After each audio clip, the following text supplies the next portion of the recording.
మంత్రి వర్యులు శ్రీ నారా చంద్రబాబు నాయుడు గారికి, లోకేష్ అన్న గారికి, అలాగే మా సింగనమల నియోజకవర్గ ప్రజలందరికీ కూడా ధన్యవాదాలు, నమస్కారాలు అధ్యక్ష.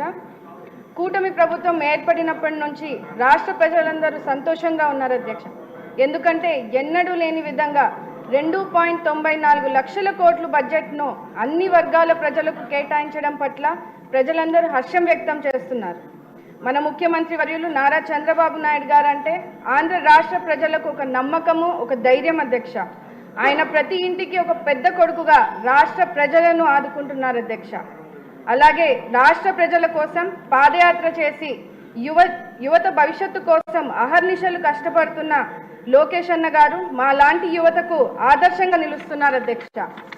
అంబేద్కర్ గారి రాజ్యాంగాన్ని మరియు వారి ఆశల అనుగుణంగా బడుగు బలహీన వర్గాలకు అభివృద్ధి బాటలు వేసేది మన కూటమి ప్రభుత్వం అని చెప్పడానికి ఎంతో సంతోషిస్తున్నాను అధ్యక్ష.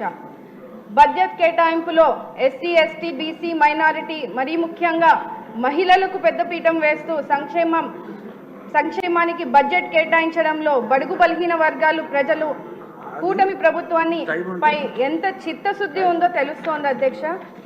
విద్యారంగాన్ని బలోపేతం చేయడం ద్వారా భావితరాల బంగారు భవిష్యత్తుకు బాటలు వేయచ్చనే ఉద్దేశంతో పాఠశాల విద్యకు అలాగే ఉన్నత విద్యకు కూడా బడ్జెట్ కేటాయించడం పట్ల రాష్ట్ర విద్యార్థుల తరఫున ఆర్థిక మంత్రి వర్యులు పయాల్ కేశవ్ గారికి మరియు విద్యాశాఖ మంత్రి వర్యులు లోకేష్ గారికి ధన్యవాదాలు తెలియజేస్తున్నాను అధ్యక్ష.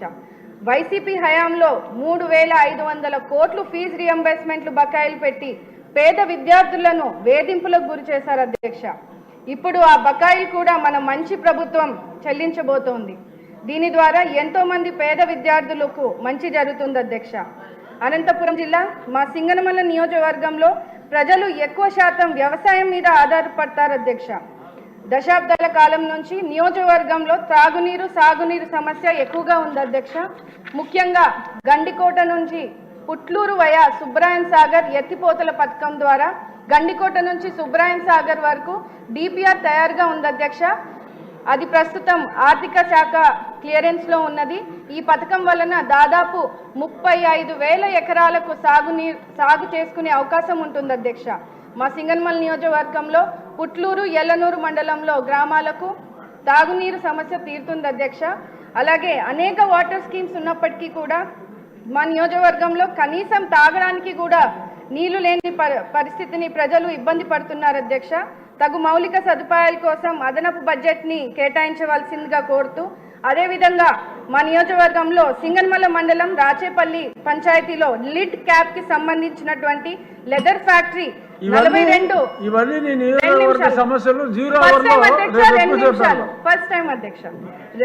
42 ఎకరాల్లో ఉంది అధ్యక్ష.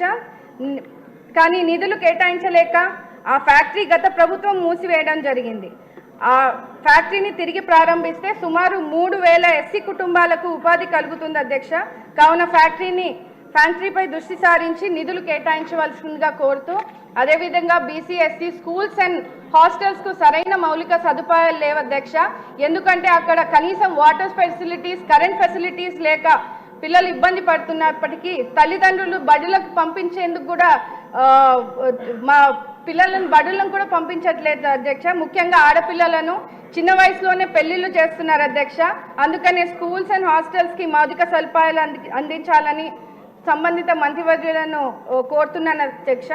గత ప్రభుత్వం బడుగు బలహీన వర్గాలకు అడుగడుగున అన్యాయం చేస్తుంది అధ్యక్ష. ముఖ్యంగా ఎస్టీ సబ్ ప్లాన్ నిధులను దారి మళ్లించి 40,000 కోట్ల రూపాయలను దారి మళ్లించి తీవ్ర అన్యాయం చేశారు అధ్యక్ష. అదేవిధంగా ఎస్సీ వెల్ఫేర్ పథకాలు రద్దు చేసి వాటిని పునరుద్ధరించాలని, సంక్షేమాన్ని అభివృద్ధి బాటలో పట్టించాలని ఈ సభా వేదికగా కోరుతున్నాను అధ్యక్ష.